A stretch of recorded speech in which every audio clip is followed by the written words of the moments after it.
a podcast to honor the gods. This better come with a sacrifice. Dave X Media.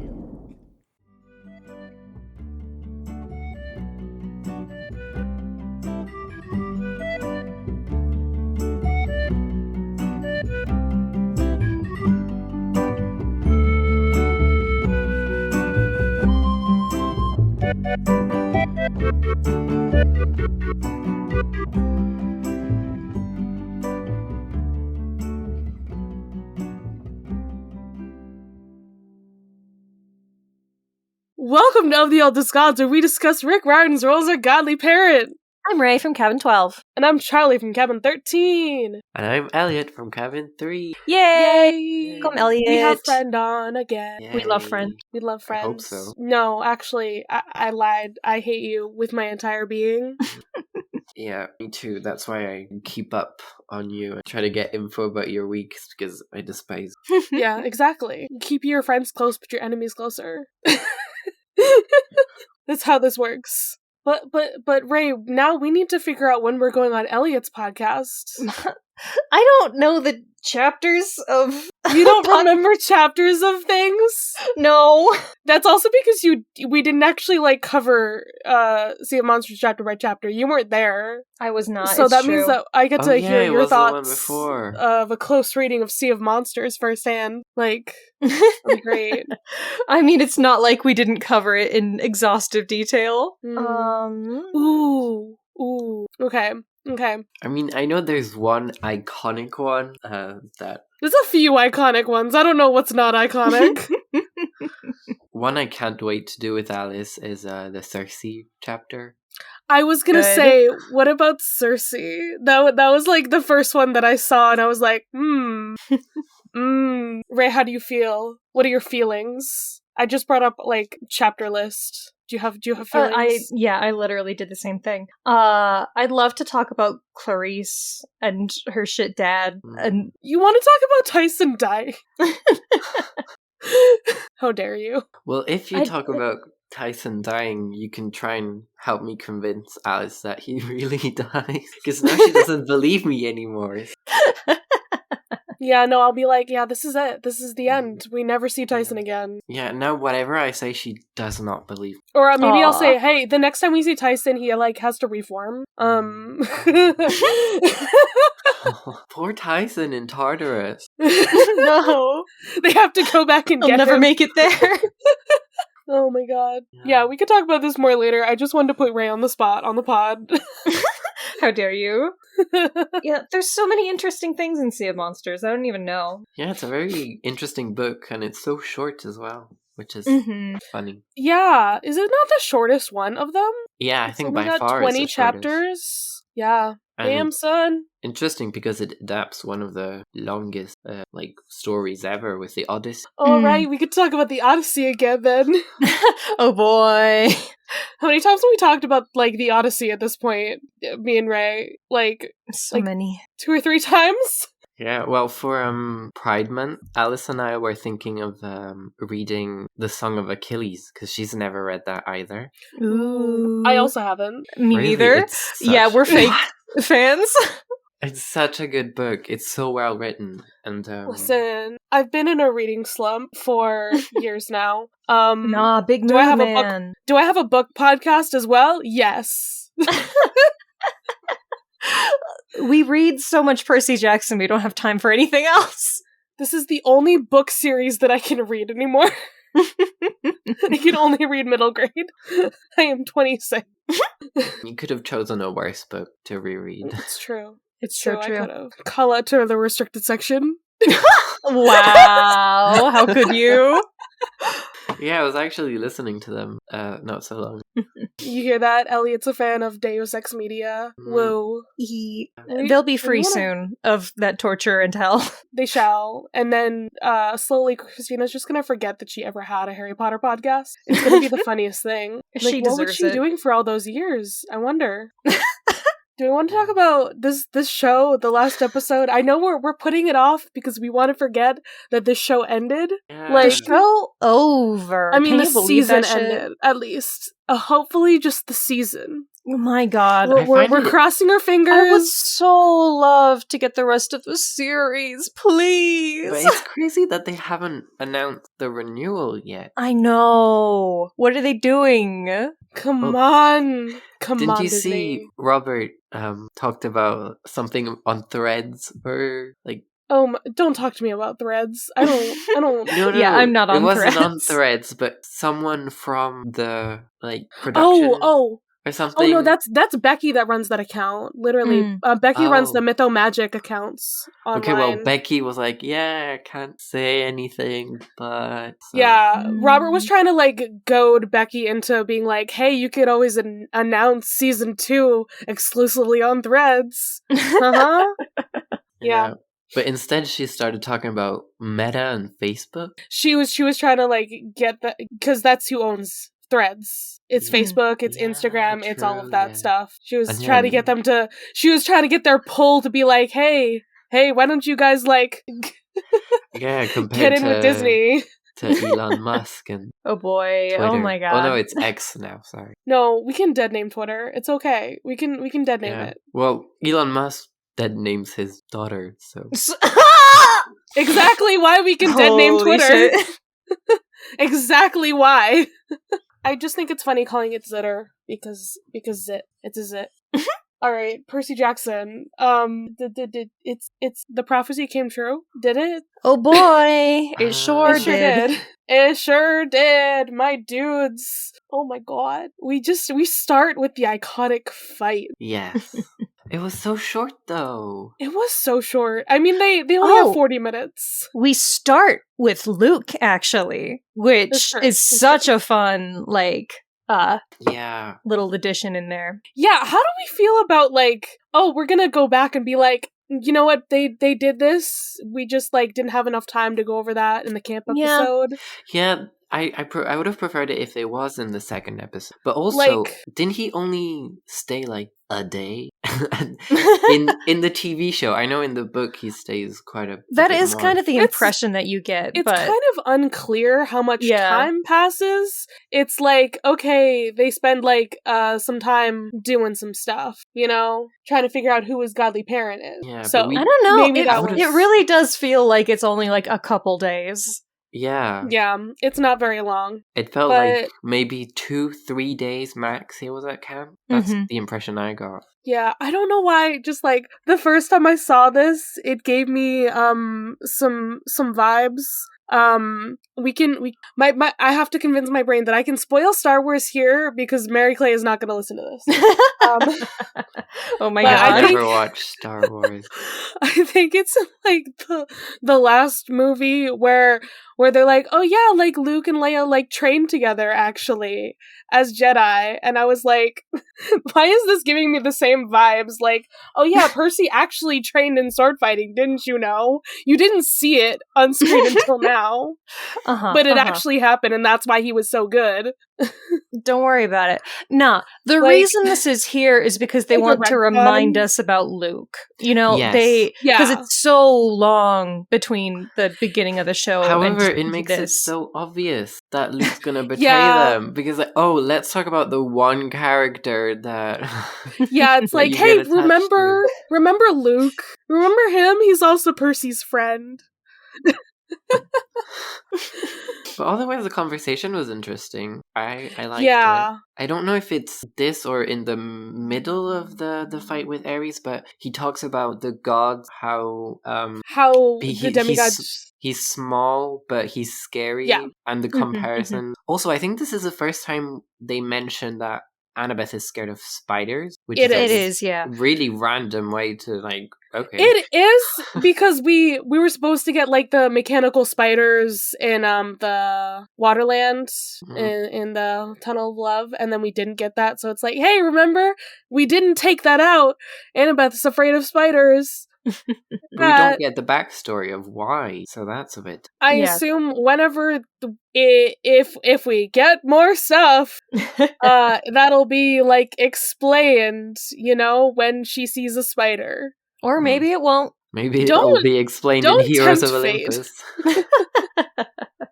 Sometimes they're doing that. Sometimes there's blue food and there's no explanation for it, and Same for the you just have beads. to accept that. Okay, but like, Did it's you not realize like the beads? there's... They didn't explain that either. Why Percy has a bead at the end? Yeah, they did not True. talk about the camp beads. It's just True. like something that you would have to work out yourself. Okay, I feel like I don't remember if we've talked about this, but the fact that Percy's just had a leather necklace as part of like his outfit the entire time, and it's not even like because of camp. It's just like he has one. No, he had one in the Yancey scenes in like the first episode too. I thought it was very because strange. of the camp. He's just had that. It's like part of him. It's not even like a camp thing. That's a weird necklace to have. I don't know, man. That's just part of it. And I was like, that's interesting. And that also means that like he's adding on camp onto like himself in a way, instead of just like adding wholesale a necklace from camp. He's like adding it into something he already has. You got what I mean? Yeah. I had other thoughts, but we moved on to the necklace thing. Yeah, but back to Luke and Luke. Percy. Their dynamic was quite interesting in that scene. Sort of, like we get more of this big brother, little brother thing. Yes, I love them. I love them as big brother, little brother. Okay, they're so listen. cute. I feel like you don't get enough of that in the book, actually. Yeah, it's more of a big brother, little brother who has a crush on their big brother. Well, I mean, like, because you don't see enough of, like, Percy and Luke, I feel like, together in the book. Yeah. Well, the thing is that Luke becomes such a sinister presence after his betrayal in the book that, like, there's no going back for Percy. He can't see Luke as anything other than an enemy at that point. I've talked a lot about like how Percy perceives Luke in like this very specific way, and how that like frames him for the audience, because he wouldn't necessarily need to seem that sinister and like unsympathetic when you kind of look at what he's actually saying and like the background and stuff. It's just that Percy feels so betrayed that like he can't accept that Luke has his reasons for shit. Yeah, because Luke is right. I think they even say in the show, which they do a lot of tell, don't show in the show, but they say like, oh yeah, you agree with what Luke says. He's like, yeah, I do. So they make him a lot more sympathetic in the show, I think. Yeah, he never comes across as explicitly sinister. That whole ending scene, which like we're kind of jumping ahead, but as long as we're talking about Luke. Yeah. Don't you love how the show keeps having like this, like, okay, this is how we start and then this is how we end in each episode. We're doing kind of bookends on each, and we're having like this scene with Luke in the forest with the sword fight, and then we have that again. We keep doing that in every single episode. Speaking of beginning and ends, the first episode begins with like, I didn't want to be a half-blood or something like that. Yes. Yeah. And then Luke is like, you didn't want to be a half-blood. And I'm like, what? What? Yeah. And then I think the episode ends with a similar monologue. So I like the callback of that. That was interesting. I don't know why that was giving me the vibes from like the musical. Elliott, you haven't seen or listened to the musical, so there's a callback in like one of the song in the betrayal song to one of Percy's songs. So I'm just like, oh, it's giving me some of that, where Luke's calling back to how Percy felt, you know? Interesting. Very, we're not so different, you and I, of him. Don't! I mean, like, right here, he's not a villain. You see them, they're just hanging out, okay? You're not so different, you and I. Because he's explicitly trying to recruit Percy. He uses the word recruit, like...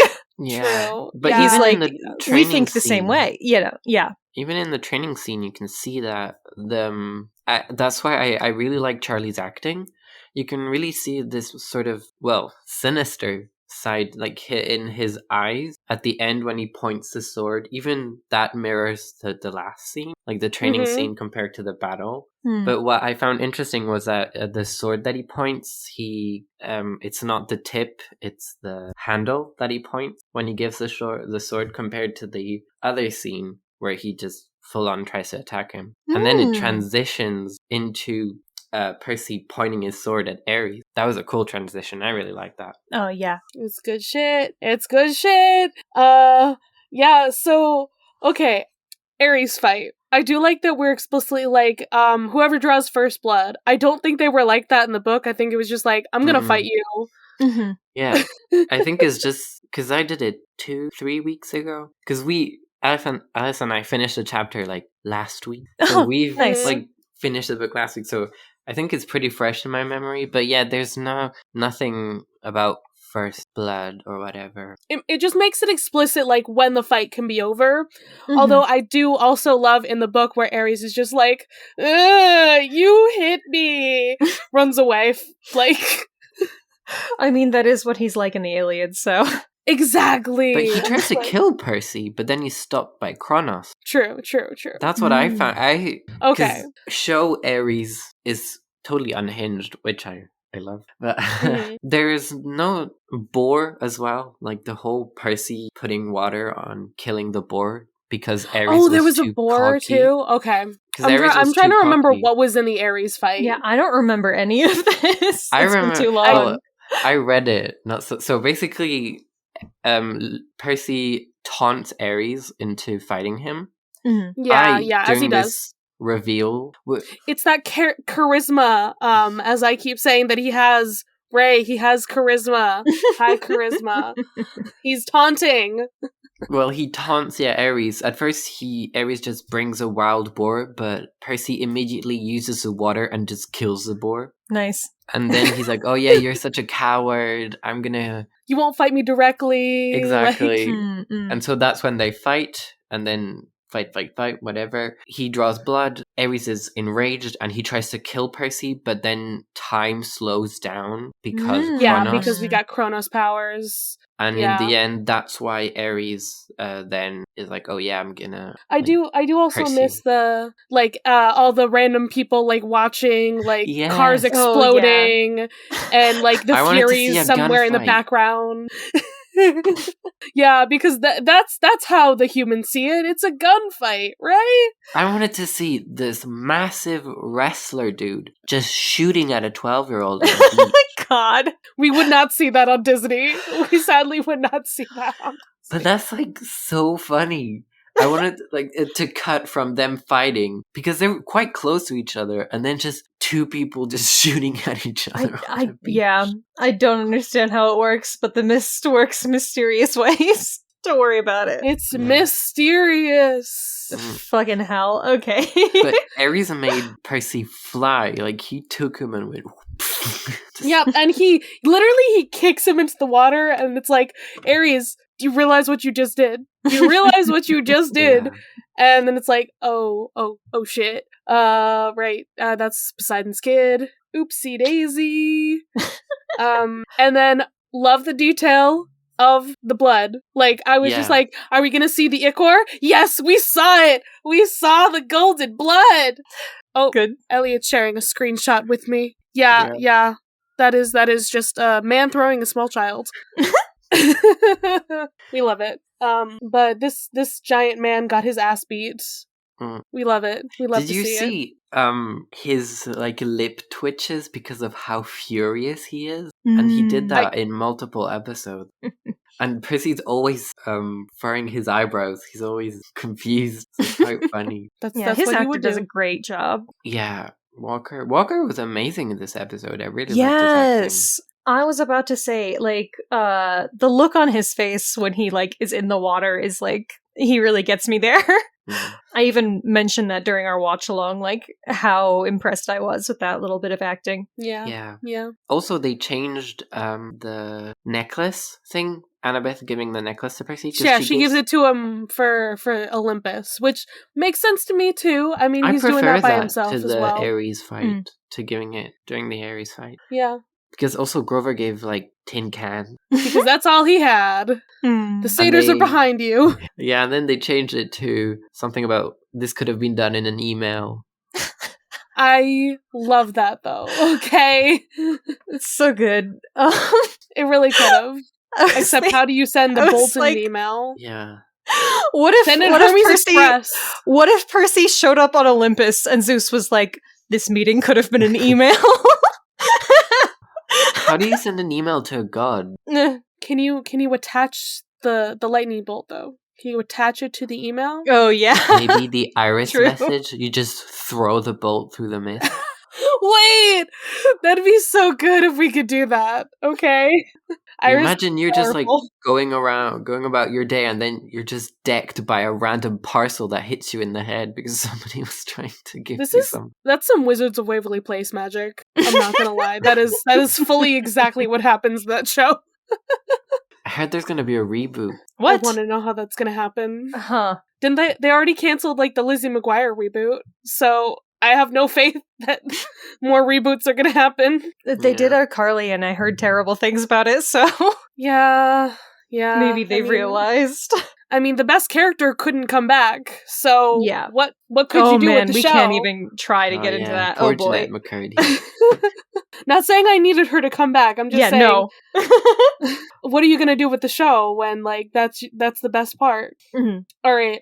So they get the helm. It's just like left on the beach when Ares like nopes out, and hey, look. Percy gets like a mental message from his sister. Yeah, but I thought it was his mom. No, he thought it was his mom. for a second. Yeah, I was How like, did she what's mimic happening? Sally's voice? I don't That's so know, weird. but it was her, and also they're on Montauk. Did you know that they ended up on Montauk, so we did not have to deal with the whole flying home. Yeah, great. A lot easier. Is it CGI? The background looked like CGI, but I feel like a lot of this is. I don't know. Well, Olympus was definitely CGI. You could see that pretty well. Yeah. So he gives the helm to Mrs. Dodds, who's just chilling in the cabin. Mm. She's like, "Yeah, this was my mission. This is why I was here." He also explains that. I think it seems like your audience is not that stupid. If she's here, he has the helm. I don't think he has to explain the whole he's thing. Explaining why she was coming after him the whole time in general. Like, that's why she was chasing after him the whole series, is like, I thought you had the helm. My master sent me after the helm. Gotta get it. And I find it interesting that she's still somewhat menacing, even though she keeps getting killed.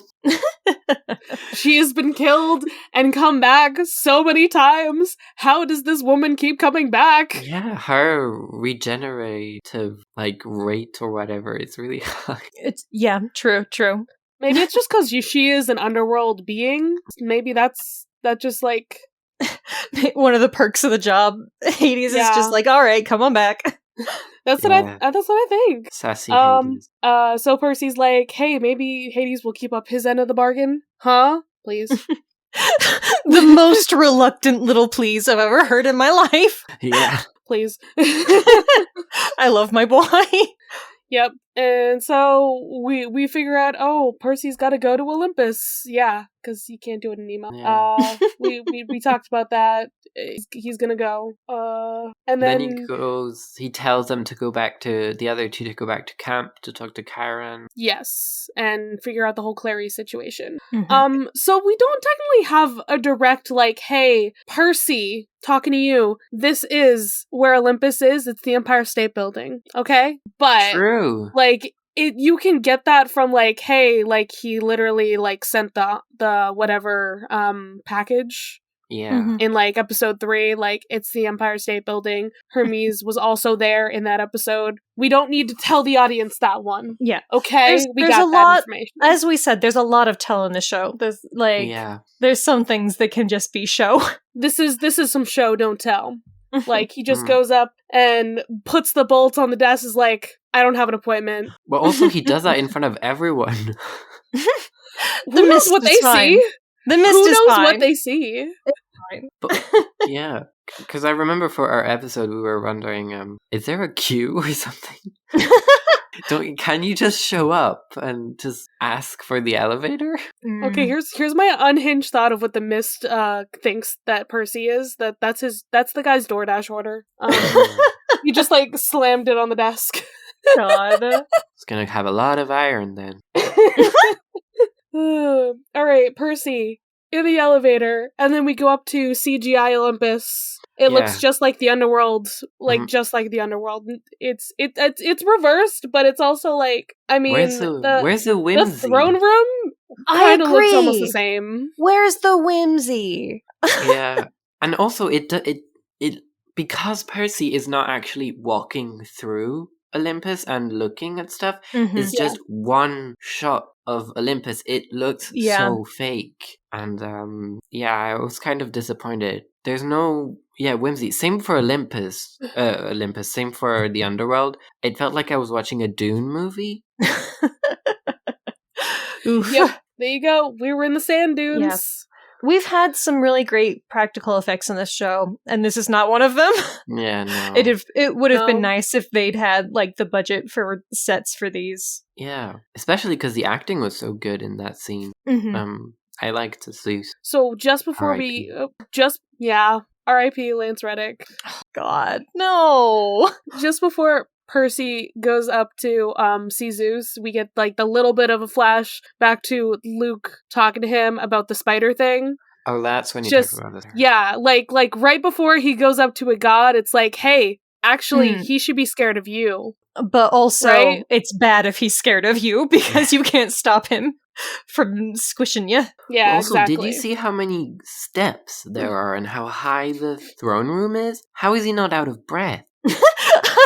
That also came up during the watch along. Like, kid, it's so far away. This is like 3 hours to be able to go from one end to another. This is just like Kung Fu Panda, where every time he goes up the steps, he's like, oh, give me a second. I was gonna say, it reminds me of when I walked up to the Parthenon. Like, literally, you're walking up a giant mountain hill. Like, it's a lot. You have to go in the morning. Lot, if you go during the afternoon, you're dying. Yeah. So, pretty hot. So, this is unrelated to what we just said, but I was thinking, like, if we've lost our Zeus actor, then they'll have to recast him next season, and that's really sad, and, like, it'll, like, I wonder if they'll have to, like, try to explain it or just, like, do that, and, like, it'll be fine. Then I was like, what if they just recast all of the gods and never mentioned it? Yeah. What if they recast the gods every season, though? Yes, exactly. That's what I think they should do, because gods can have any form. Yeah, why not? We could... I mean, the just a rotating celebrity cast for every single god. The only problem I see with this is that Dionysus was perfect. Yeah. And we're not going to get it any better.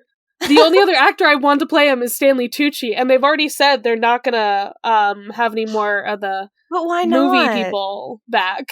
Danny DeVito. They said that that's the only one they did have. True. Well, they could ask. They could ask Stanley Tucci to come back. Stanley Tucci was in the film? He was in the second one. Oh, I forgot. I also forgot Sean Bean was Zeus. I was floored when I saw that. Yeah. No, like Stanley Tucci as Dionysus gets one of the best lines in the Sea of Monsters movie. Because he's trying to pour some wine and then it turns into water and he's like, the Christians have a god who can do this in reverse. That's a god. Like, love that. It's beautiful. Yeah. That's why the films are the best. So bad they're good kind of thing. Because I watched them with Alice actually recently. It was so much fun to watch. I had a blast. But there were so many famous actors that But I would make sure you hold off with Alice watching the second one because the second one kind of spoils the end. So like I've seen the second one, but years ago. I think when it first came out. It has the Great Prophecy. Oh, kind of. They redo some things, but like I know he fights Kronos for some reason. Yeah, that's when I was like, okay, I'm done with this movie. Yeah. Anyway, let's talk about happier things like Lance Reddick as Zeus. amazing. I He's really, so really liked intimidating. Him. I love that for him. He's giving full-on villain, which was really interesting. That's how I see Zeus. You know what? As much as I'm just like, man, I see Zeus as being like an asshole rich white man. Lance Reddick fucking killed it. Yeah. Okay. He's amazing. His eyes, for me, were just, like, so intense. Yeah, like, you really think he's gonna murder this small child? Oh, he would have, if it weren't He would have. He literally was going to. Yeah, it was about to happen. But we love that Percy has the balls to be like, your family is fucked up. Yeah, he didn't say that in the book. They're all afraid of you. That's the only reason why they follow your orders. They're afraid of you. Mm-hmm. Yeah, like, your son hates you. Your wife, she sucks.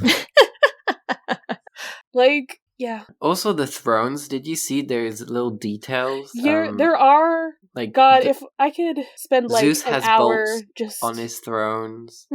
I think there's peacock feathers for Hera's throne, etc. Nice. But I would have preferred the ones from the book. I know, the whimsy! Please! Yeah. Make Percy Jackson silly again. Yeah, there's 2024. There's a lot less humor. They wanted to make it a lot more dramatic, but I think there's a problem with... I think this is actually the only episode that I liked with how they built up tension compared to the other episodes. And even it is sometimes iffy. We might talk about it later, but how he's the one who finds out Luke is evil when he just finds out for some reason. We don't really know why. He's like, oh yeah, no, it was actually you the whole time. Like they know everything all the time. It's sort of like there's no tension if they know everything. I agree. I like the way that the book sets up its stories more, where everything is kind of this little mystery where you find out in the middle, like, what's actually going on.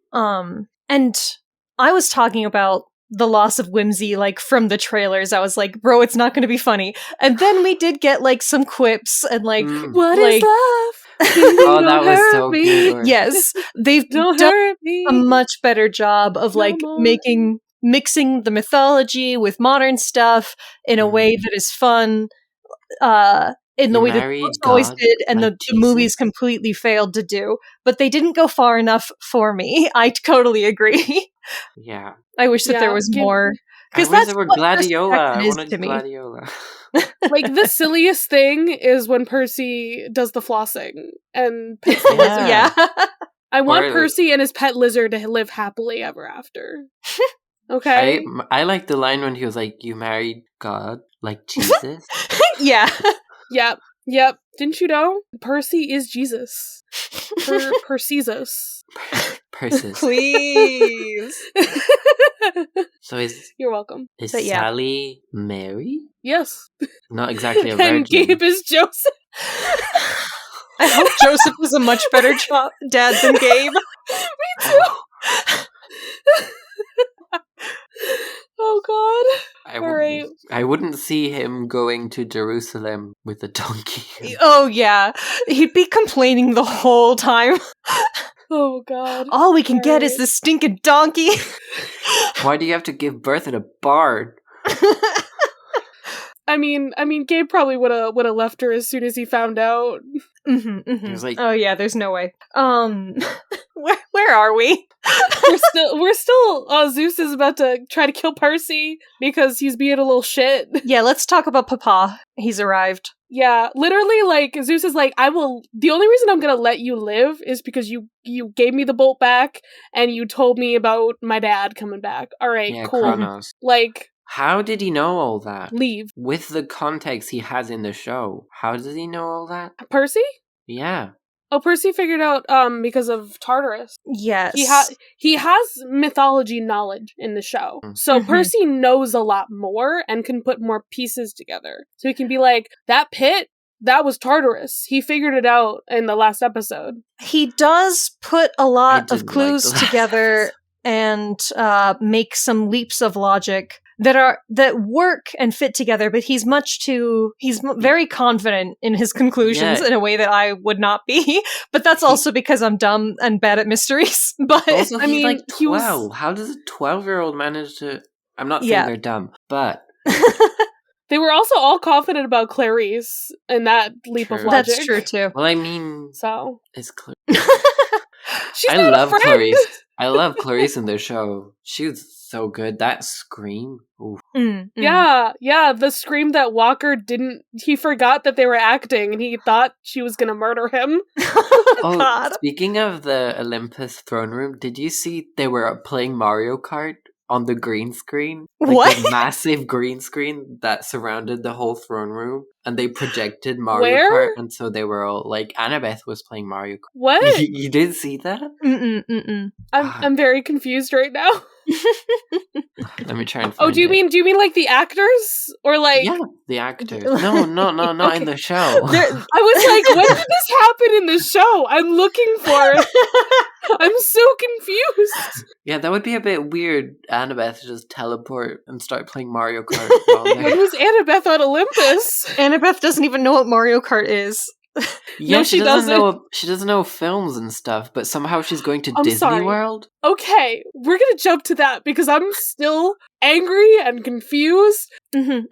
Frederick Chase, you did not show your child a movie for 7 years of her life, and yet you're like, I'm gonna take her to Disney World. She won't know any of the references. Yeah. Also, who doesn't show a film for the first 7 years of your child's life? Okay. My theory is that stepmom was like, okay, we're gonna take her to Disney World. Like Frederick, you didn't show her a fucking movie. We need to have a bonding trip with your daughter. It's very important. But also, doesn't she...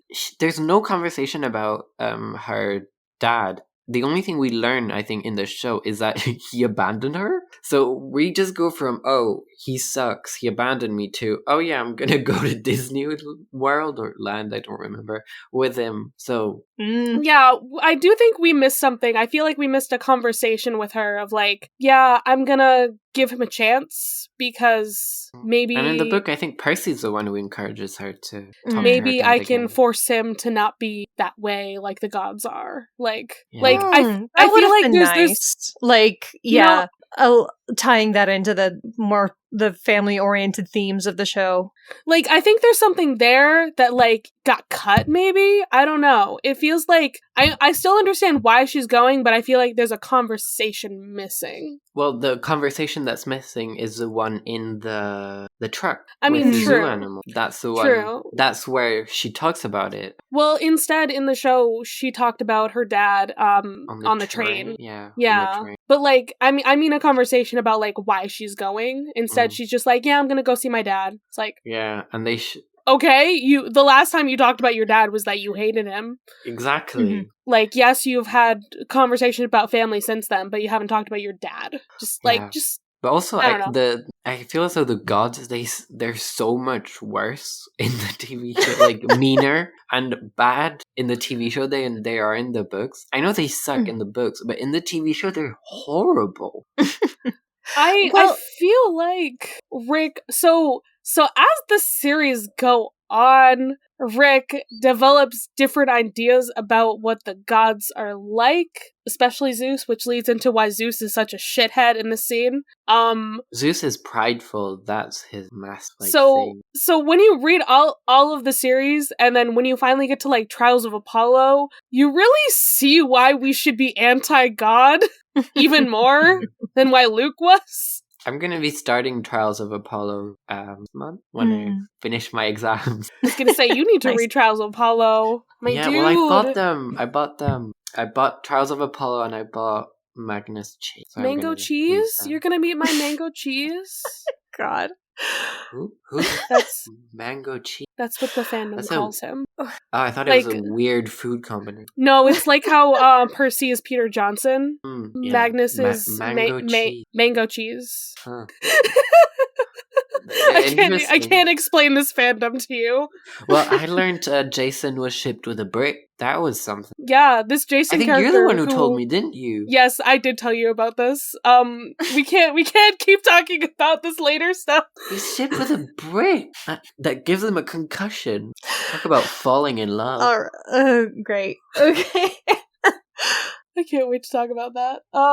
So Percy, I'm dying. Anyway. Oh, so what I wanted to say is that I don't think that the gods in the show are necessarily worse than they are in the book. Yeah, it's just that we're putting so much focus onto their flaws in this first season and like the issues with their family dynamic and like how fucked up it is.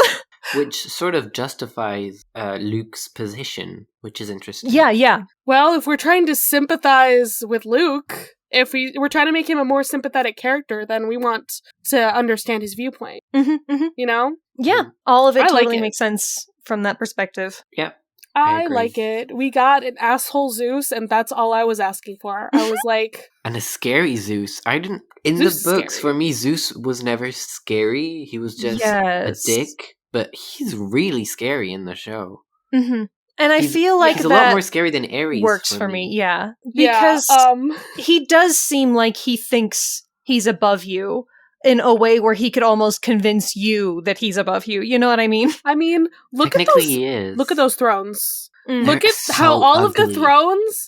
look at how they're all the same size, and then the Zeus's is bigger than all of them. Yeah, like, actually, Hera's is a little bit bigger, though. Hera's isn't even the same size as his. No, yeah, it's still smaller, but it's bigger than the compensating here? Like, this man is compensating for something. With that throne size. All right. Moving on, Papa's here. Because Zeus is throwing a temper tantrum. And apparently I called him Daddy Pos Pos. Daddy Poe. I'd call him Poe. Do you really? I've never heard you say that. No, I said I would. Oh, okay, good. Yeah. Yeah, I just called him Pos in all my notes. You know, like you call your dad like Pa or something? Poe. Like Poe. Edgar Allan Poe. Like Poseidon. So Charlie, as the resident Poseidon hater. You hate Poseidon? I hate Poseidon. I mean, as much as I hate Zeus, I hate Poseidon. In the mythology, he's just as bad, but... Oh, yeah, definitely. I mean, listen, I'm still on Team Medusa did nothing wrong. Oh, same. So, like... Especially in the TV show. Jeez, so, like, I think that means that Poseidon and Athena are, like, the worst people ever. But yeah, no, he did come to his boy's aid and be like, I surrender. You know what? I'm gonna judge him. Where is your fucking trident, sir? Yeah. Where is your trident? Also, the war was so anticlimactic. Yeah. It was. We didn't see any evidence this of whole this war thing in the show. We did. I don't know the radio. They that, said there was like heat sun or something. Well, they were talking about like earthquakes and It was not effective enough as a war. Like and Zeus is like, we're gonna have a meeting and we're gonna say how I crushed you, and who cares? Yeah. If it was that easy to stop the war, then, like, what was the point in the first place? Because it's not even in the book. I feel like if we wanted to see evidence of this war, they were on a beach. Why don't you see, like, the ocean and the sky battling each other while you're on the beach during this fight? No? Did that not make sense to you? Like, yeah. It's so weird. I'm very confused by why did they decided to change that so that they pass the limit. I feel as though that was really the deadline. Sorry, that was really pointless. I don't understand really why they did that. I kind of get it because I think that for one, they wanted to make it more exciting for book readers. They wanted to add in an extra level of tension. For two, I think that the other reason is that they want Percy to have been technically released of his responsibility of the quest so that he can make the choice himself. So he can be like, hey, I refuse the call. I'm gonna do it. Like, I'm just gonna do it for the sake of like finishing this, and it's the right thing to do. Mm-hmm. And I get both of those things, but I'm not sure if it was worth it. Yeah, me neither. I feel as though we lose that tension that we have with the deadline. The deadline, yeah. The whole casino part, I preferred the movie. See, I like the show a little better because I always like to think of it as more of an arcade than just a casino. I feel like there weren't enough kids. Yeah, there true. still weren't enough kids and enough arcade stuff. Yeah, it was a little bit. Didn't they talk about it not being set in a specific period? Like time period, but they have VR headset. I think the technology is still like up to date, but like it all the people around are like from different times, and I did see that. There were definitely some people in like older like clothing and like different vibes. But going back to Poseidon. I'm just mad that he doesn't have a trident. We see 2 of the symbols of power. Where is his fucking trident? True. How do I know that this is Poseidon? Speaking of, I thought the helm was ugly. Like Percy. I personally didn't like how the helm looked. Where's our modernized version of this helmet of darkness? Come on. Yeah. The helm was a little whatever. Because the bolt was really pretty, I thought. I agree. The bolt was cool. What does this helm look like? Let me. It has weird. The design is just like kind of boring. Yeah, it's pretty generic. I feel like I would have made it look like a skull. Yeah, I would have made it black. Make it like black and like look like skull shaped. Like go full Fire Nation with the look. Like exactly. Same for Hades' costume and I liked his costume. I was like, okay, so it's a black suit, but it's got a little bit of like shimmery like greenness to it. It's not like, bland. Yeah. I don't know. I was sort of meh with Hades' characteristics. I don't know why they made him a sassy gay, but because Disney Hades is Disney's Hercules. Gay. Yes.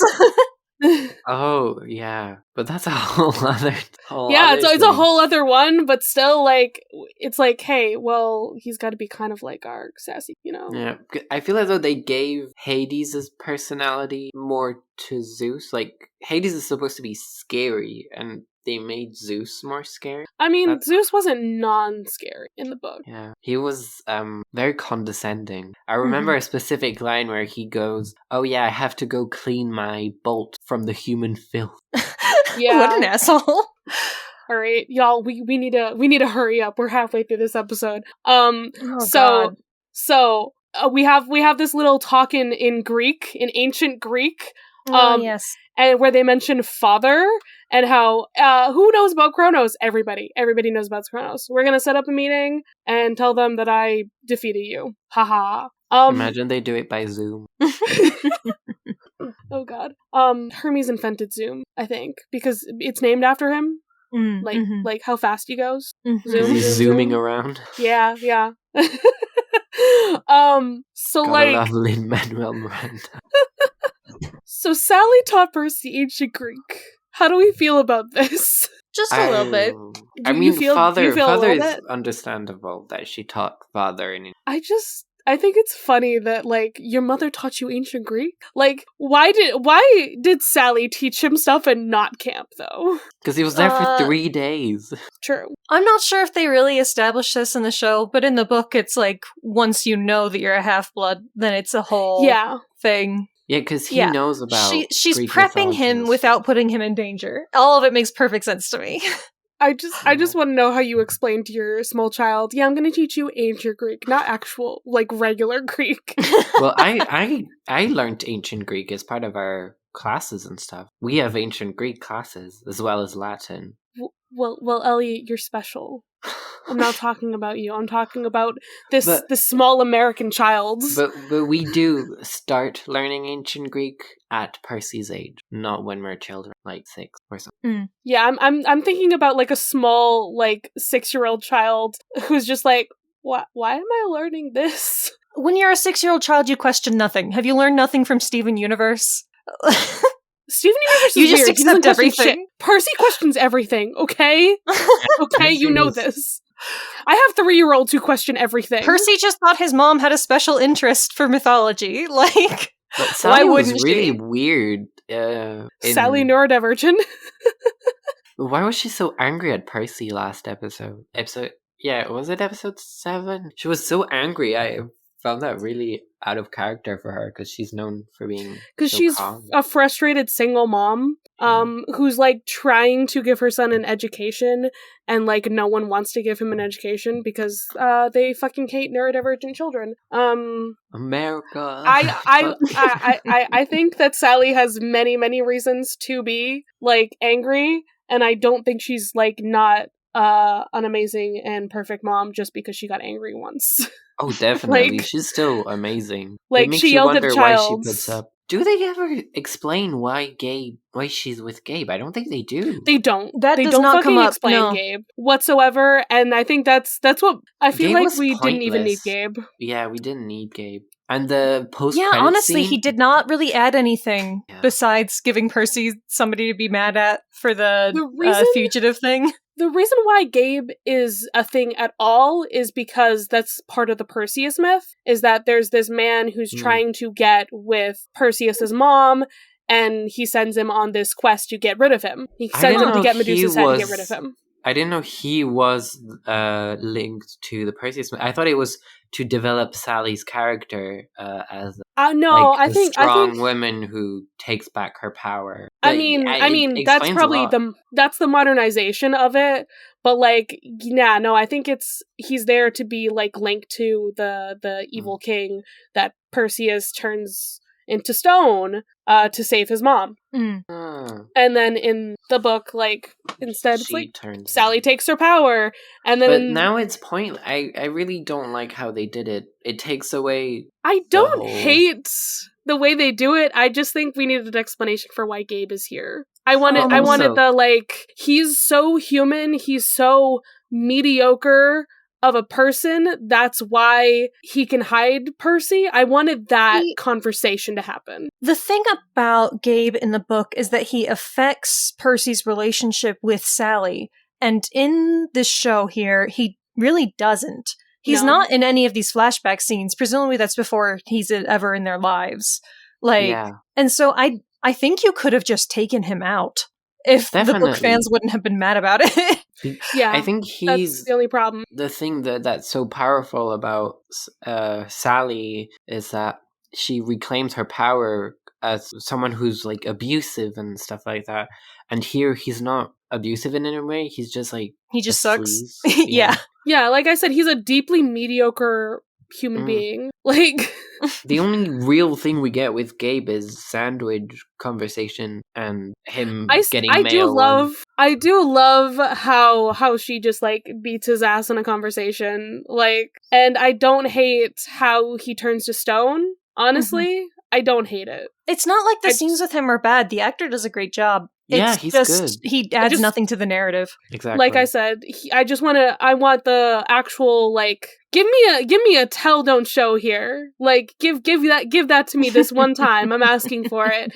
Tell me why he's here. And then it can be put to rest. They probably just didn't want to go there. Like, yeah.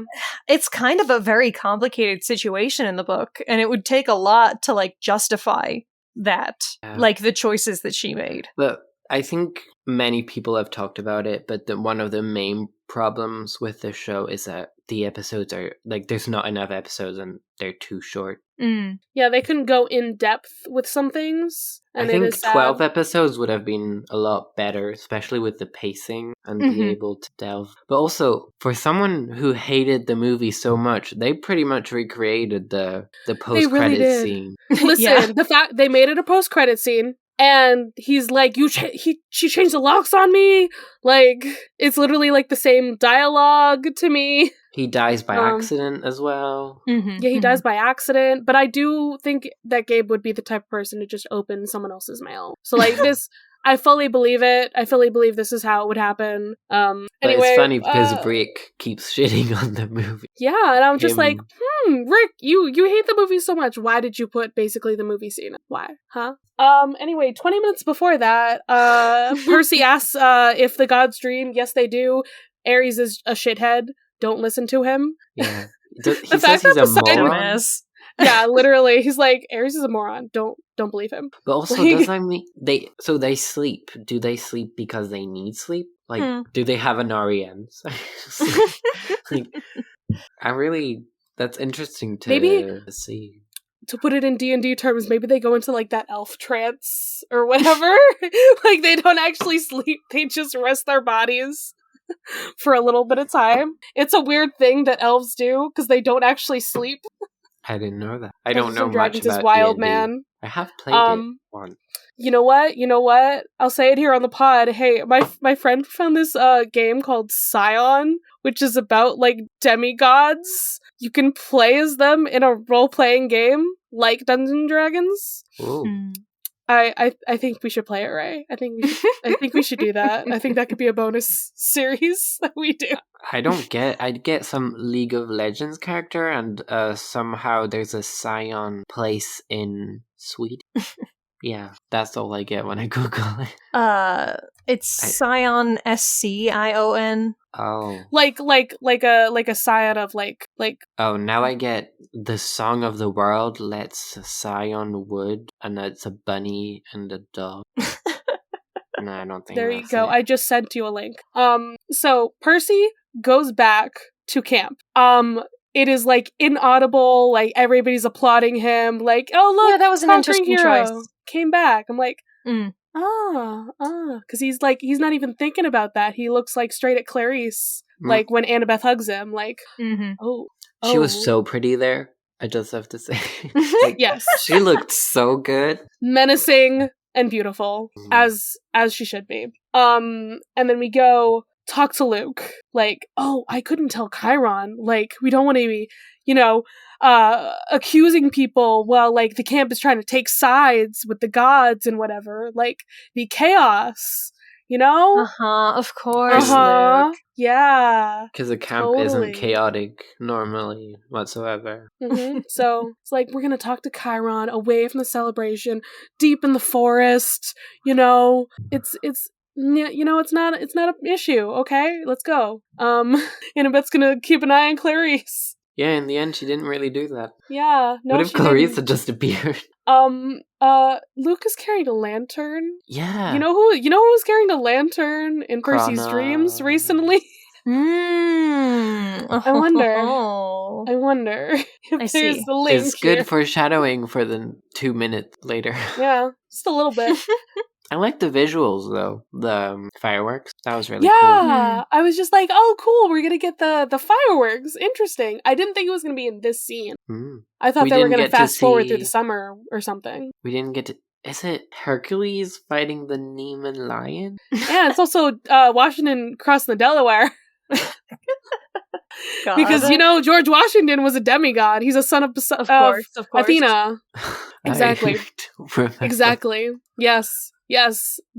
All the cool American figures. Yeah, they're all children of the gods. Didn't you know? Fun. We can't get into that. That road leads to Hamilton discourse. Who's Alexander Hamilton a child of? Did you see? Nope. Did you guys see? They said something about. I saw a tweet. I talked about it on our podcast. That someone said, "Oh yeah, Hermes canonically has a lot of children and is one of the gods who has the most children." And they chose Lin-Manuel Miranda, and they said that would not have been my choice. Yeah, I know.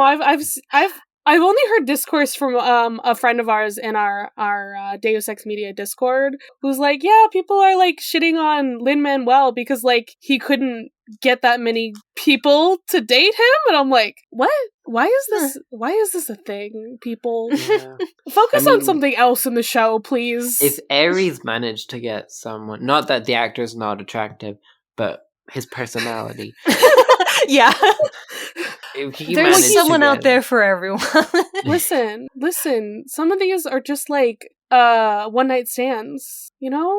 You get some and you leave, and then you're like, why am I pregnant with a godly child? Yeah. when the alcohol be hitting. Also, I think Apollo has more kids than Hermes does. I'm just gonna say. I don't think Hermes actually has that many kids. Yeah, but Apollo's a fuckboy. Exactly. Apollo has more kids.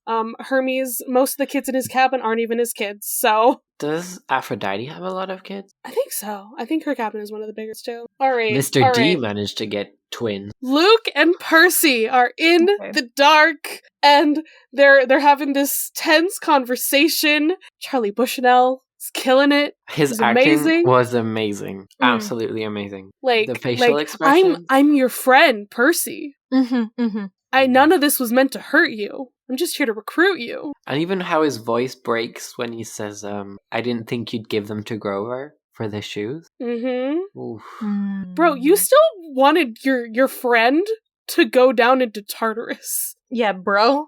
That's not better.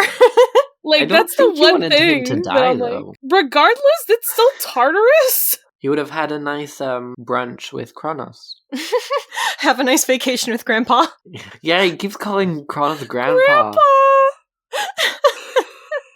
I love that. Like, that's where you get some sassy Percy. Like, well, even when Kronos appears, he's like, oh no, you again? Oh, I thought we were done with this. Ugh. It just occurred to me that Chiron is also all of these children's uncle. Yes. Yeah. Most of them, yeah. Yeah. You know, I'm going to see Uncle Chiron. Well, you know what else is weird? They keep dating each other even though they're all cousins. We can't get into this again. We do not have the time. Every time. This is what the fandom is all about right now. Yeah. All right, so... Because apparently the gods don't have DNA. They don't have DNA. What? That doesn't make sense. Percy and Luke. They weren't even really fighting. They were just having a conversation, and then they fight. I want to say... Percy's like, I met your dad. And that's when Luke is like, ah! I really didn't like his sword. Backbiter? It was so ugly. What is it with the different, like, equipment stuff? His sword is supposed to have half bronze, half, like, metal or whatever. And they do that. It's half one metal on one side and half another on the other. They don't explain what's going on with Backbiter. He names it once. He mentions the name once and how it can create the damn portals that, oh my god. Okay, I really thought we were gonna get rid of Luke being able to make portals. It was the stupidest thing in the book because like it happened once and but never again. But that was a plot hole. For me, that was a plot hole in the book. It was a plot hole from the book. And why did they need it? I talked about it with Airbear in with Aaron. Yeah, that's Aaron from Camp Halfpod on Instagram. We talked and we're like, why would he even get the go on the Andromeda then? And he was like, okay, he just likes cruising then because now he can teleport. Everywhere he wants to go to. It's so pointless. We were talking about this, I think, last episode, and we were like, okay, what if he escapes into the labyrinth, and then that's, like, set up for, like, a few books from now, and then they just kept the portals. I really would have liked that so much better. I think I talked to Alice about it. What would have been... Well, we thought there would be the Scorpion, and what would have been good is his vision became all blurry, and we just saw Luke just walking away. Yeah, just walking away, and then he's, like, gone, and no one knows where he went. Exactly. That would work. It'd be fun. But as for, like, why he goes on the Princess Andromeda, I think they're still, like, we need a place for, like, all these people that are on our side that is, like, movable. I think that still makes sense for that, at But least. If he can take people through the portals, then, like, why wouldn't he just make a portal and then the whole army goes through that? Who knows if he's always going to be with his army? That also negates the whole labyrinth. Yeah, it does. It does. Like, what's the point of the labyrinth, then, if you can just open a portal to camp? Yeah. Also, didn't Percy, like, get cut by the sword? Yeah. Does it not have the soul, reaping qualities that it has later? No, that's Kronos' scythe thing, remember? Okay. How are they going to transform that into a scythe? It's ugly and like a pirate sword. Okay, Elliott. I understand your opinions, but also this is like a literally historically accurate Greek sword. Well, it's ugly. That's all I'm gonna say. I'm gonna show you a sword that I have. Oh my god. Yeah, but how are they gonna transform that into a scythe then? But it's the reverse with his sword. It's the exact same thing. I swear I thought it was the reverse. It's the exact same sword. Huh. Yeah. Oh god, what type of sword is it? I can't remember, but it's I got mine. You can't see it because this is a podcast. But mine is my Nico sword. Because his is a very specific type. Nico. Yeah. I'm so stupid. I was like, who's Nico? Who's Nico? I don't know. No, I know who Nico is. We know a little gay boy. No idea. It's a falcata. Falcata. I don't know how to pronounce Greek words. Sorry, Greece. Sorry, Greece. I think this is the first time I'm announcing it to anyone, but Alice and I, to celebrate us winning our category thing, we decided to go to Greece in May. Yay! Yay! That's so exciting. Go and wear Camp Applet shirts. If you We don't need to buy Camp Applet shirts. get Camp Applet shirts, do it. I'll contact Disney Beans. Do it. Yeah. So the sword, it's spelled Falcata. I think that's Falcata, but Falcata? Yeah. It's supposed to mean falcon shaped, I guess. Yeah. And in Latin, it's Falcatus. Yeah. It's a pre-Roman Iberian sword. That's what it says here. It's just a really cool sword. It's more for cutting, I think. Than the way it only has the sharp point on one side instead of both sides. Percy's It's not a double-edged sword. Yeah, it's not the double edge, it's a single edge. Percy's but I think is ugly. I still think it's ugly. It's not the coppice. What is Percy's sword? I always forget this terminology. But yeah, Percy has a very specific type of sword. Luke has a very specific type of sword. They are very accurate Greek swords. Ares' sword, I don't know what it's based on, but I love it because it's so gigantic cool, and menacing. Yeah. I think cool Ares is a Zweihander, or however you pronounce that. You guys know a lot about Un momento. We're nerds. Just the kind of double hilt piece thing. Yeah, I think. So the problem that I'm not actually sure though. The problem with Backbiter and the design here is that it is supposed to be a double-edged sword. Yeah, that's literally the whole point of Backbiter, because it's got one side for mortals and one side for immortals. I want to say it's supposed to be just a longer version of Percy's sword or something. That's how I imagined it. Yeah, Percy says it's long. It's a long sword. That's all I got. Luke's sword but the Greeks didn't bulky. have long swords, so I don't know. But Luke's sword is bulky and all brawn, and I didn't like it. Also, I like the fact that it is actually a Greek sword design, at least. I do like that. Well, I guess a helm is also a Greek helm, but still makes it ugly. Yeah, again, they could have stylized these things better. But I don't know why I'm so against this sword. I just find it so ugly. You're against my Nico sword too. Greek short sword and got Xiphos. Xiphos. That is what Percy's is. It's a Xiphos. Great. I know it's Anaclumos or something like that. Anacluzmos. Mm-hmm. It's the one I Greek used to word not I can be able say. to pronounce that. We just had to do it enough times in the podcast, and that now I'm yeah, I got it. I can't pronounce a lot of Greek, but I can pronounce Rick's Greek sword. I still remember when I came on your podcast and I spent over an hour looking up different meanings of the literal translation of Castellan in Greek. Yeah. I'm so sorry. Fun stuff. What was I about to say? I don't remember. I don't know, but we gotta go through this, man. Yeah. Oh, did they ever tell us that Riptide's name is Riptide? Did that ever come up?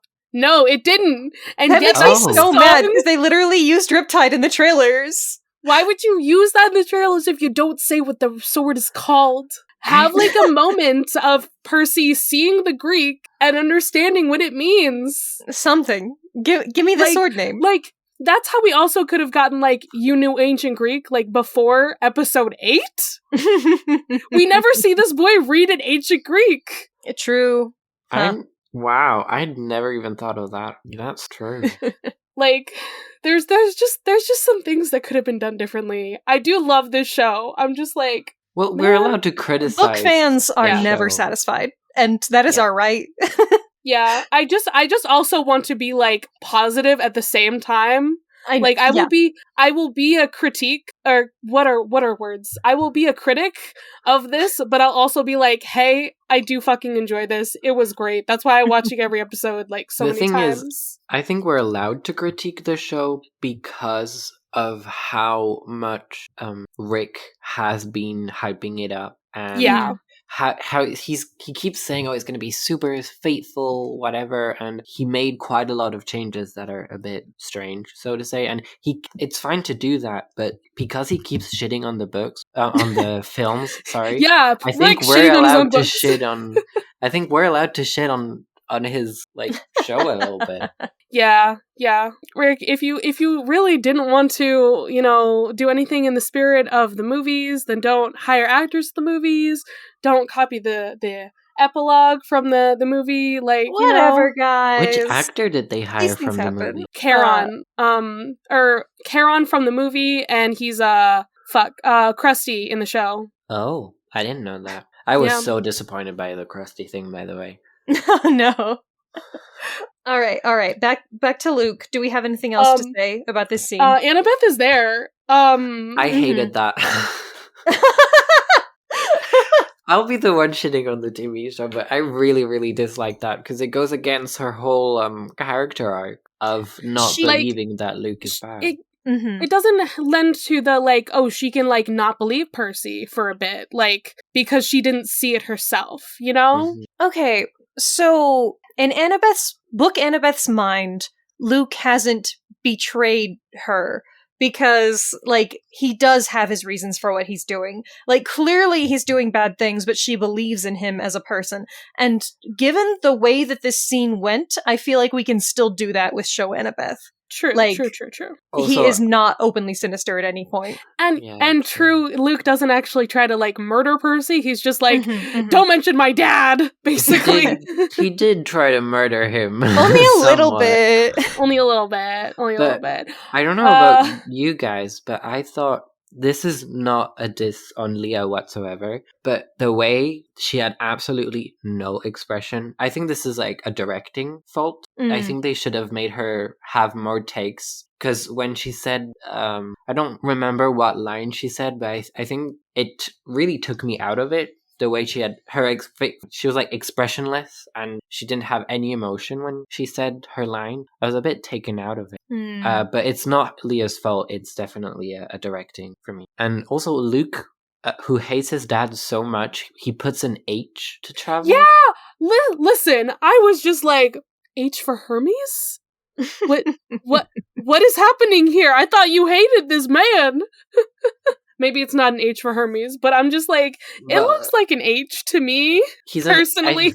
Hermes is the god of travelers, so, I mean, it makes sense. Maybe it's some Hermes magic. I don't know. Yeah. Maybe it's not the sword. Maybe it's actually Luke.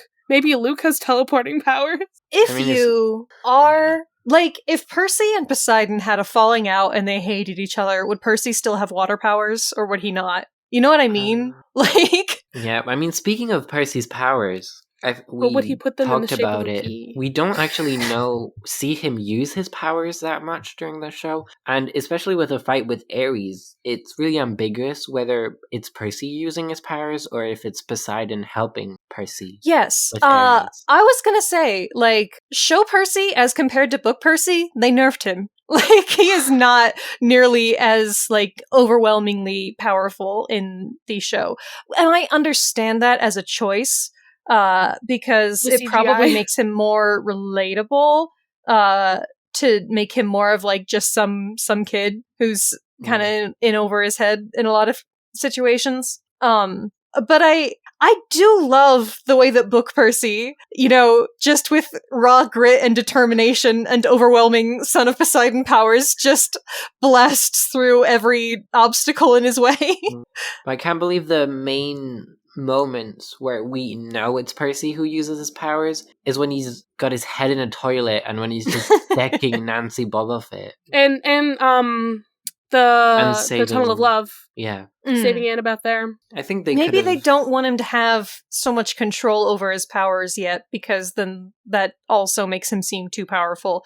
Like if he knows how to use it right away, I don't know, too much. Well, Luke disappears. Luke is gone, and now Percy is gonna leave camp. But not for this school year, I guess. Yet this is still the middle of summer. He's just I'm gonna go see my mom for a day. Let me go on this field trip home for a minute to see how she's doing, to see if she was brought back. And they're Annabeth is also leaving the same day. And Grover. Isn't this? Is that? Oh, that is though. Okay. For some reason, yeah, and then there's the whole thing with the dream sequence with Kronos that I found. I don't know. Okay, there's a time skip because Dionysus is telling all the kids to okay, get out of here. Percy makes it seem I'm not gonna go there forever. I'm just gonna see if she's okay. No, I think he stays the whole the end of summer, and then as far as I can tell. Okay. That's what he made it seem like. Time is very weird in the show. Time does not exist. Yeah, so Percy's got a bead now. It's black. It. They don't show us the bead. They don't show. There's no trident on it. I'm sad. How do we feel about Percy being yeah, my name is Percy Jackson? In Dionysus's face, and he's nah, I think it's Peter. That's good. I like that. But it reinforces how much he cares about his mom, which is he doesn't say Son of Poseidon. Yeah, and then Mr. D's nope, still think it's Peter. No, doesn't he say oh, actually I don't care? Yeah. And he's everybody leave! Get the fuck out! Good shit. Get out of my fucking cabin. Oh wait, it's not the end of the episode. So Annabeth is going to Disney World. We already talked about that. Do we love Leah's hair? Do we love that we got a new hairdo? Oh yeah, her hair looked so good. Loved She's it. So cute. Yeah. Percy's is she gonna be okay with you going to see your dad? And she answers it's a tree. Yeah, I mean, she ain't wrong. It's a tree. Wrong. And then Grover, he's got his searcher's license. It's a flower. Yeah, very cute. I like that. It looked like lettuce. It's a green flower. Yeah. Alice texted me, why does Grover have a cauliflower on his shirt? Do you guys know what flower confused. It is? Wait, I don't, but I've seen some like that before. I'm gonna have to rewatch the casino episode to see if what's his face is wearing a flower. I'm gonna have to check to see if he's got his license on him. Yeah, Mr. Sumnus? No, that's Narnia, right? Yeah, I don't know what that guy's name was. It's that was Luke Skywalker. I know that. That's Luke Skywalker? also not true. No, Charlie's lying to you. Don't worry about it. Like I've said, I've never watched Star Wars. Everybody says it looks like it's the same actor. It looks just like him. So I thought it looked like an old goat. No. All right. Well, Grover is wearing a cap during this scene, which makes me think about his Rasta cap. His little hat. Ooh, the first official art was something. It sure was. Ain't it? Don't we love oh my god. The bell. Luke with the weird hair. He had anime hair. Good. And Poseidon looking like Mr. D. That was so. Alright, so Percy is he awake? Is he dreaming? It's technically a dream, but he's wearing the same outfit. They talk about Pan and how we've looked everywhere in land. Now we're gonna look on the sea. Set up. Okay. That's right. I had thoughts. I had because you texted me that, right? What were my thoughts and feelings? Let me remember. You talked about Pan having water powers or something because of Capricorn. Oh, yes. I was like, hey, it's the sea goat. It's the sea goat. We're bringing back our lovely sea goat because when the gods fought Typhon, originally Pan escaped by gaining fins and swimming off, maybe.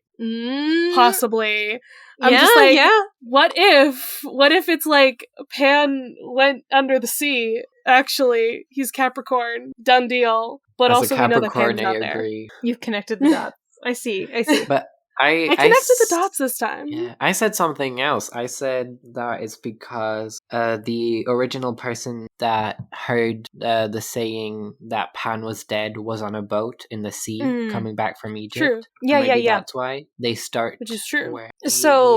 Technically what they say in the show does contradict the book canon.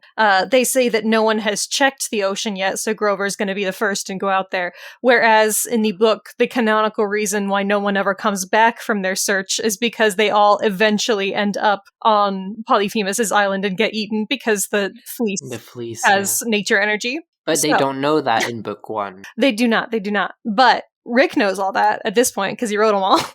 Rick knows some shit. So, slightly changed canon here is all I'm saying. Also Percy. It's not like Percy's they outfit. change canon all the time. Percy's outfit. I know. We don't talk about this series anymore, but hey, you know who also has this exact same blue shirt? You know who has that exact same blue ringer shirt? It's Harry Potter. Does he? Yes, Wait, he does. He's wearing the Harry Potter shirt? I forgot that. Yeah. There's like memes about that. How Harry only has that one shirt, and he wears it in every memes movie. of Harry Potter. I didn't realize Percy's not an outfit person. I would never notice this shit. Percy's wearing the same one. I noticed that he had the same freaking green shirt the whole show. Which I love, though. Okay? Leave him alone. They didn't have changes of clothes. It must stink so bad. It smells like salt water. Because they bathed in the ocean. It reminds me of on Discord when Robert said, is there something different about me? And I answered, did you get a perm? And no, it was because... And it's like, no, Robert actually got the green plaid shirt that Percy wears in the show. Robert got one, like a specially made version. Aw. And I was just like, did you cut your hair? Did you get a perm? Did you... Elliott, they have naturally curly hair. I know, but I wasn't thinking straight. Do you ever think straight? I hope not. We'll have to remove your gay card. Give you a gay demand if you ever do. No. Alright, so Percy is on Montauk, and then... Look, it's the scene where him and Sally, they finally meet again. She's okay. But why the fuck would he be in Montauk for this? It's actually Kronos. It's actually Kronos all along. And he still looks weird, and he's got the lantern. I want to know what's happening with this Kronos design, because we can't see it. Interesting. That means that Kronos gave Percy a big ol' hug. Yeah. He just wanted to hug his grandson. Actually, that was the whole plan this whole time. What did Grandpa say to you? He gave me a hug. Yeah, Kronos is like, I hope you survive for what comes next. I hope stuff comes next. I really hope. But I really hope. Is it part of his plan? Because in my memory, he doesn't really give a shit about Percy in the first. He wants Percy to survive, to be the one to like house him for Oh yeah, but then he ends up with Luke instead. Yeah, but then instead it's Luke. Because he wants Percy to be the prophecy kid, so he's also waiting till he gets to 16. Yeah, he wants Percy to do the prophecy, and he wants to use Percy as his host. He wants him to get the education first. Right. They want lots of potential prophecy kids as lots of potential pawns in play, I guess. Yeah. Because that's also why they resurrect Talia. But it was very much, let us have a season 2.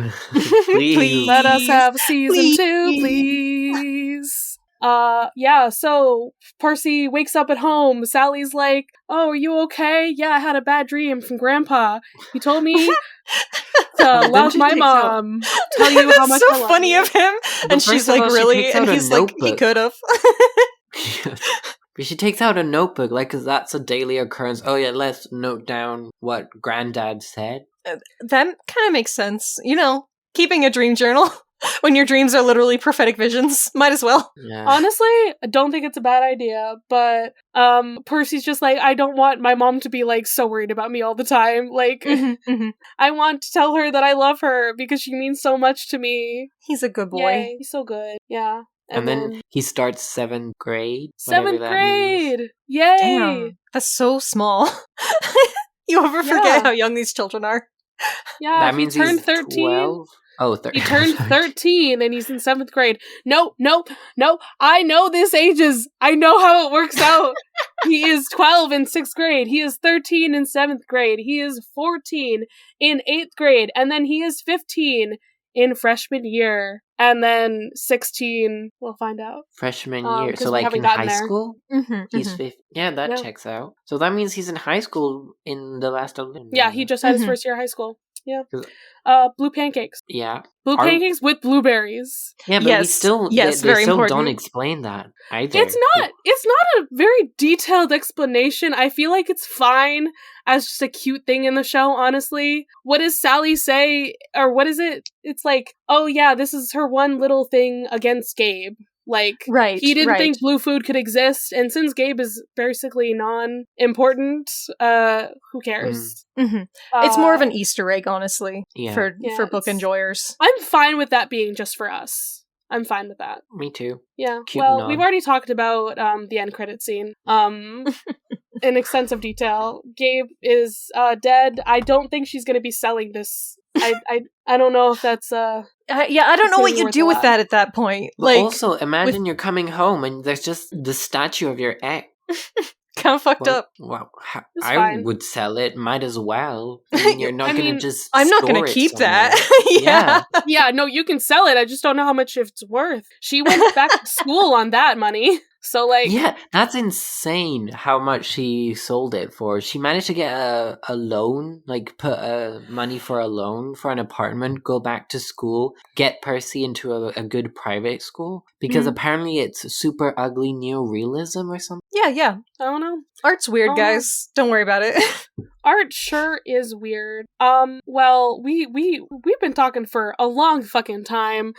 Elliott, where can the people find you on the internet? You can find me at Demigod, the podcast where Alice and I recap, kind of like you guys, Percy Jackson chapter by chapter. But Alice hasn't read the book, so... Which automatically makes your podcast, like, 3 times better. Well, apparently we're not that original, since a lot of people are starting to do it as well. But you did it before, like, it became, like, the new trend. So, you started the trend. Well, we just finished book 1, which is insane. I never thought I'd be saying that. And, so yeah, that's a lot of fun. Alice is too smart for her own good, which is very annoying. Sometimes when you read children's books as an adult, these things happen. It's fine. Don't worry about it. Well, do we have any media plug, my friend? Do we have if you think this is long, you should see the podcast, Alice. Like, we can record for up to 4 hours. Oh God. We try not to record. 2 hours is like way more than we need to record. Our average is 4. Oh my God. The max we did was 6. I refuse to edit that. I refuse. That's why it takes me so long to edit. When we record for 4 hours, I will quit the podcast or make it 2 episodes. Like, our average, the episode that was supposed to come out yesterday is 4.5 hours, and I'm only done editing half of it. Holy shit! What's your fucking plug? What's your plug? Well, yeah, Demigod Pod on Spotify and Instagram, and Twitter, or actually, okay, do we want to do media plugs? Or I had another idea. What? Instead of, do you want to do something else instead of media plugs? Or tell me what it is. What would you pick as like the theme song for the show instead? Since we don't have a good theme song, and that's still my greatest like gripe with the show is there's no theme song. What would you pick as the theme song? We could do that or media plugs. Yeah, let's go for it. Do you have an idea? I was just gonna like look to see what I have on my Percy Jackson. Oh, because I do have. Oh, I have a media plug because I can't really think of. All right, well let's do our regular thing then. All right, but we can do both. Both is fine. Both is good. Both is good. As the El Dorado meme goes. Yeah. My media plug is Blue-Eyed Samurai. I watched it last week. Ooh, I've seen good things. It's really good. It's only 8 episodes, like Percy Jackson, but I think the pacing is a bit better. And yeah, it's about this person who, during the Edo period, Japan, where white people weren't allowed, the borders were closed. This person is half white as well as half Japanese, so they're seen as subhuman. And basically the whole thing is there's only 4 white people in all of Japan, and their goal is to kill these 4 white people because they may be their father. Oh my god. Incredible. Damn. All right. Pretty good show. Yeah. I've seen great things about it. I've got to check it out. As you all know, I've been really into Batman and DC Comics recently. Even though I don't normally read comics, but this time I actually read some comics. So wait, I have What the fuck? Who are you? What have you done with Raye? What happened was, okay, I'm going too far into this, but whatever. I was Googling Deathstroke just like reading his wiki because, and he had 4 children, and I was like, I only knew about 3 children. Who is this other extra guy named Respawn? And so then I had to find out where Respawn is from, and it's from the 2021 run of Robin Comics, which is my actual plug. It's very fun. The art's very cute. Damian Wayne goes to Lazarus Island, where you can die 3 times before you die for real, and they have a death tournament there, and so he's allowed to kill people without feeling guilty about it, and he has a great time, and he gets a girlfriend, and he meets his clone half-brother, what is happening here? Who has no real name and just calls himself Respawn because he's half Slade Wilson. And I love him. Right. He's a precious boy. Rest in peace. Anyways, so Damian is so funny as a character. I always think that I don't like him because I'm like, he's the edgy one, right? No, he's a silly little guy. He reads manga in the series. He's so funny. So he can be both. He can be edgy and a silly little guy, okay? Isn't that the guy who's named Dick or whatever? There are 4 Robins. I'm so sorry. This is just the most recent one. Yeah, because I know next to nothing. Yeah. Apart from the like on Twitter, sometimes like trolls. Yeah, we've got trolls now for the podcast. What up with that? That's how you know you've made version of like the Robin, and so I saw that. You're right. Dick's the first one. Dick, then Jason, then Tim, then Damien. Don't worry about it. It's fine. Anyways, Damien's a funny little guy. Damien, Respawn. Here, this is what Respawn looks like. This is the alt cover. That looks like Spider-Man. Yeah. I can't deny that. Bring it up with Deathstroke. You know what? Deadpool actually was just a ripoff of Deathstroke, so it's true. But so if anyone's stealing from anyone, who's better though? Okay. It's Deadpool. Sorry, Deathstroke. It's obviously Deadpool. Yeah, I mean, I've only watched Deadpool, so I'm gonna have to say Deadpool. And we have our mini Ryan Reynolds with us in the show as well. They keep trying to tell me that Deathstroke's an anti-hero now. They're wrong. That guy sucks. I hate him. They're like, everybody keeps trying to like reform him because he's a popular character and he loves his children. And I'm like, you can love your kids and still be an asshole. Like, he does so many murders all the time. Anyways, this is not important. Charlie, it's your turn. I've been trying to think of my plug. That's my problem. As I'm not consuming any new media. I mean, you can do the whole show theme song. I mean, yeah. Listen, I was too busy trying to focus on my plug that I could not think of a theme song. Okay. Okay.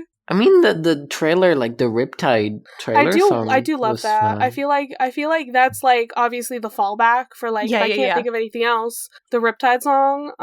But, like, I liked also, Highway to Hell as well, especially for season 1. Yeah, I mean, like the problem is that I don't know enough, and I'm just like, this is trying to be more. This is trying to be not 2005 Percy, because like if okay, here we go. My 2005 Percy theme song is I'm Just a Kid. Like I think that's what the theme song of the show should have been if it were my 2005 boy. God damn it. There you go. That's a good theme song. Like, listen, that's literally his entire life. Okay? Up until the show. That's what he's like. He's just a kid and life is a nightmare.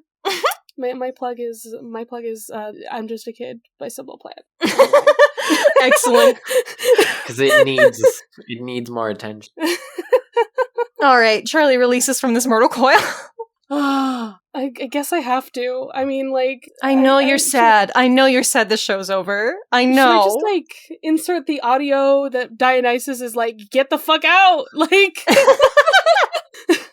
Like, get the fuck out of my cabin. Dionysus just said it, guys. Like, get the fuck out. Get out of your cabin. Time to go home. I don't know why you're still here.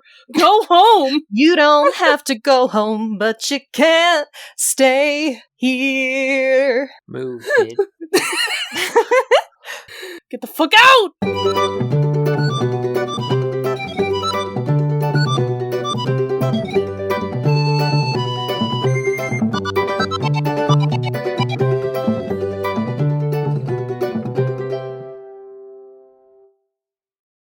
Hello, listeners! Editing Charlie here with a patron shoutout. If y'all didn't know, our $10 and up patrons now get a shoutout on the pod. So now, I get to shout out our lovely God Complex level patron, Matt. Matt is so wonderful and has been a supporter since we started the OTAG Patreon. Thank you so much for all your support, bud. You can follow this podcast socials at Of the Eldest Gods Pod on Instagram and Tumblr, and at Of the Eldest Gods on Twitter. You can send us an iris message through oftheeldestgodspod@gmail.com. If you'd like to support us financially, join us at patreon.com/oftheeldestgods. By becoming a patron, you can join the Deus Ex Media Discord server, where you'll be able to chat with us and other listeners about episodes and anything Percy Jackson related. Our $5 patron tier also gets you access to Against All Odds, our monthly bonus show. There, we'll talk about a wide variety of topics, which usually have something to do with mythology. No promises. You can check out our merch store on Redbubble to find custom designs made by Charlie. Or if you cannot or do not want to support us financially, we'd really appreciate a rating, a review, or letting your friends and followers know how much you love the podcast. That really helps. You can find me, Raye, at HeyHeyRaye, spelled R-A-Y-E, on Twitter. If you want to hear more from me, check out Barbie Movie Slap, a podcast where my co-host Ted and I discuss Barbie's cinematic universe. That podcast Twitter is at Barbie Slaps. And you can follow me, Charlie, at GreenPixie12 on most platforms, but on Twitter I'm at GreenPixie123, which I'm totally not salty about. I also have an art Instagram at GreenPixieDraws. I sometimes do the YouTube thing on my channel, Charlie Mac. That's M-A-C-K. Our music was written by Isabel Strauss-Riggs and recorded and edited by Ian M. Riggs. You can find Izzy at Kane_I, that's I as in the body part, on Instagram and Twitter. She also currently makes video essays on the YouTube channel Kane I. Feel free to message her about making music for your project or editing your podcast. Of the Eldest Gods is proud to be a part of Deus Ex Media, which features great podcasts like Skywalk Before You Run, a Star Wars podcast where your host, Mary Clay, watches Star Wars for the very first time. On my first podcast, That's What I'm Tolkien About, I experienced the world of J.R.R. Tolkien for the first time. Now, I'm turning my attention to a galaxy far, far away. My name is Mary Clay, and I am embarking on my first ever journey through the world of Star Wars. Join me each Tuesday as I drive deeper into hyperspace and discover what this vast universe has to offer. My guests will become like Obi-Wan Kenobi as they guide me through this adventure. The sequel trilogy is good information to have because I didn't know what to refer to those movies as. There's a sequel trilogy, and then there are 2 spin-off movies that have come out in the last 10 years. Okay, so very similar to Shrek. Shrek had the original trilogy, and then it had some spin-offs with Puss in Boots. Yeah, exactly like that. Listen to Skywalk Before You Run every Tuesday wherever podcasts are found. Of the Eldest Gods is based on the series by Rick Riordan. Right now, we are discussing Percy Jackson and the Olympians. Remember to follow us on your favorite podcatcher and meet us back here every Thursday.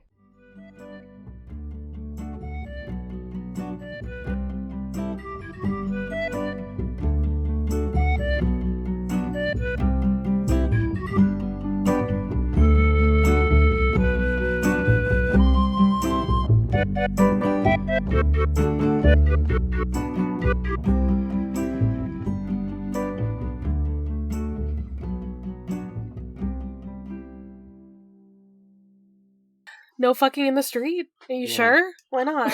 People do it on the beach all the time. Yeah, and then they get a sand in their ass. Yeah.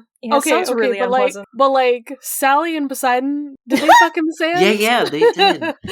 And they were no raw question, dogging right? it too. They fucked in the sand. Absolutely. Yeah, I remember I talked to Alice about it because they were only together for like one summer, so they were at it constantly.